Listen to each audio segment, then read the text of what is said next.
So, this is my sixth series of the psychology book narrative by myself, right?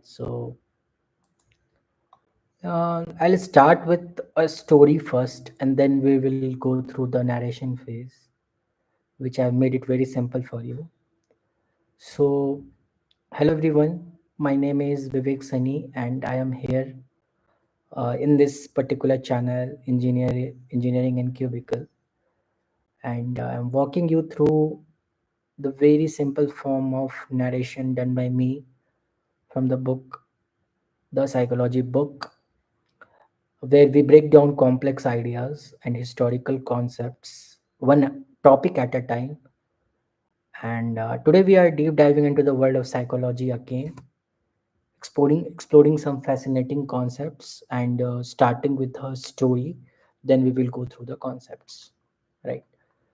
So it's a story, the mind's journey to self discovery, where once upon a time there was a young man named Alex who was constantly torn between two voices in his head. One voice told him to follow his passion for art, while the other told him to focus on a real job in business. These two voices felt like they were fighting in his own mind, and it left him confused and agitated or frustrated. One day, Alex met a wild old philosopher who explained that these voices were like ideas inside his head. The philosopher told him about a man named Johann Friedrich Herbert who believed that ideas are like magnets. Some ideas, when they are similar, they stick together and make us feel good and clear headed. But when they are different, they repel each other and start to fight, pushing one out of your awareness. So, what happens to the idea that gets pushed away?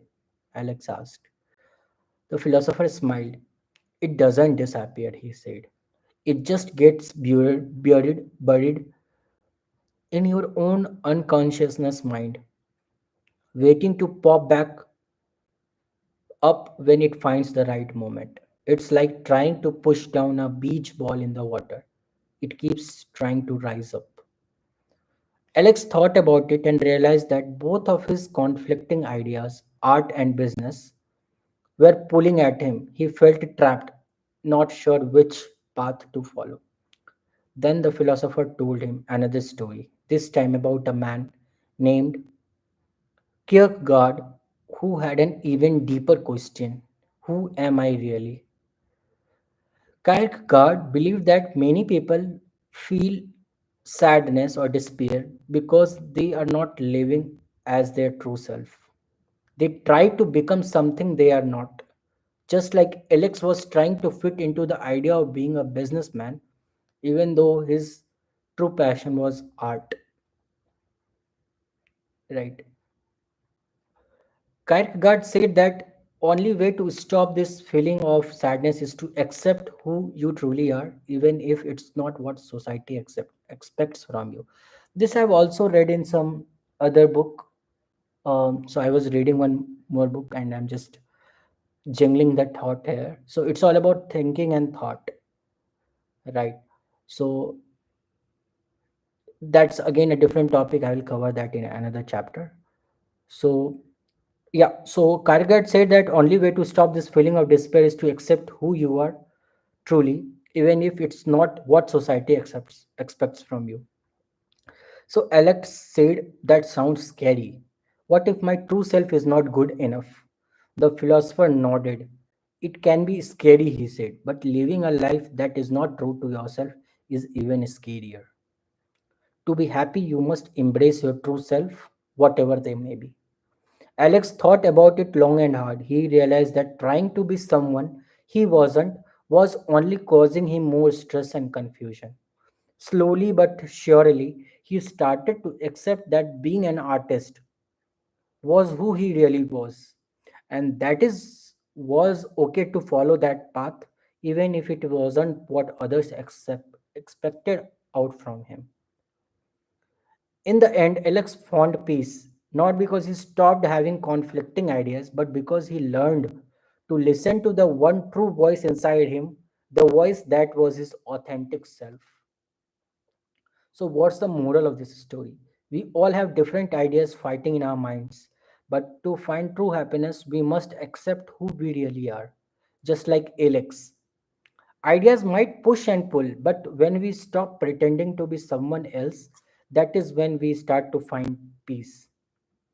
So, this short story captures the essence of Herbert's dynamic ideas and Kierkegaard's focus on self acceptance, making it relatable and simple for you to definitely understand, right? Now, I'll go through some concepts from the book so that you can relate it pretty well. So, the psychological conflict of ideas, Herbert's theory. So, let's move deeper into the fascinating world of how ideas interact in your mind. With a spotlight on Friedrich Herbert, a key figure who shaped the way we understand the conscious and the unconscious mind. Herbert had this intriguing notion that thoughts and ideas aren't just static memories or facts in your head. Instead, he believed that thoughts and feelings are dynamic forces, meaning they can attract or repel each other, kind of like magnets. Dynamic ideas, attraction and repulsion. So, what happens when two ideas don't quite get along? So, along is this in the similar side. So, according to Herbert, if two ideas are not compatible, they repel each other, right? And when this happens, one of the ideas gets pushed out of your conscious mind while the stronger or more favored ideas stays. The idea that gets rejected doesn't vanish though. It slips below what he called the threshold of consciousness. So, in simple terms, that is kind of like how we understand the unconscious mind today. It's where thoughts or feelings go when they don't fit nearly into our current awareness. Now, the unconsciousness state of tendency. Herbert was also one of the first to suggest that ideas are not just passive things floating around. Instead, they interacted with each other. So, ideas that are similar, like a color and shape, can combine and grow stronger, while those that contradict each other weaken over time. So, it was groundbreaking because this idea of pushing thoughts out of consciousness laid the foundation for what later psychologists like Sigmund Freud, developed into the much larger theory of the unconscious mind and psychoanalysis. So, the philosophy of self by Kierkegaard and existentialism. What happens when the struggle isn't just between two ideas, but within your own self? This brings us to the fascinating and often challenging philosophy of existentialism. One of the most influential figure here is the Danish philosopher Kierkegaard, often called the father of existentialism. His focus was on individuals' identity and what it means to be authentically yourself. In his book The Sickness Unto Death, he dives into the idea of despair, not just sadness but the deep existential crisis of being disconnected from your true self. So existential despair is your disconnecting from your true self. Imagine you are constantly trying to be someone you are not, whether because of external pressure or internal confusion. Kierkegaard believed that this leads to despair. You might fail at being this ideal version of yourself and hate yourself for it. Or you might succeed, but in the process lose your true identity. And to overcome this despair, Kierkegaard says you must accept your true self, your flaws and all. It's a radical idea, especially in today's world where we are often pushed to meet societal expectations. So, in order to meet societal expectations, we tend to forget our true self. We become something else to meet the expectations of society, which, according to this particular person, psychologist, Kierkegaard, is wrong. He also even put it very bluntly that be that self which one truly is. It's a simple yet profound statement that has influenced not only philosophy but also modern psychology, particularly self acceptance therapy. Now, this into the modern psychology. So, how do these philosophical ideas connect to modern this psychology? Herbert's idea of dynamic forces in the mind laid the groundwork for psychoanalysis, while Kierkegaard's focus on self-identity directly influenced existential psychology.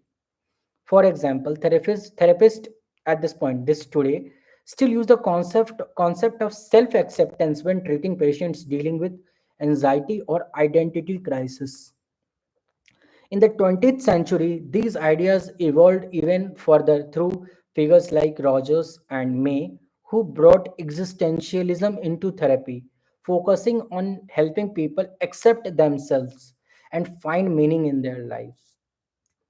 So, the conclusion is whether it's the clash of ideas in your mind or the struggle to find your authentic self, the lessons of Herbert and Kierkegaard continues to shape how we think about the mind today. That wraps up today's episode on the dynamic conflict of ideas and the philosophy of self. If you have enjoyed this particular video in very simple format into this psychology book analysis series, give this video a thumbs up and hit that subscribe button. Don't forget to share your thoughts in the comments down below. Have you ever felt that tension between two conflicting ideas? And have you struggled with finding your true self? Let me know in your comment section. Thanks for watching this particular video, and I hope to see you in the next video. Thank you.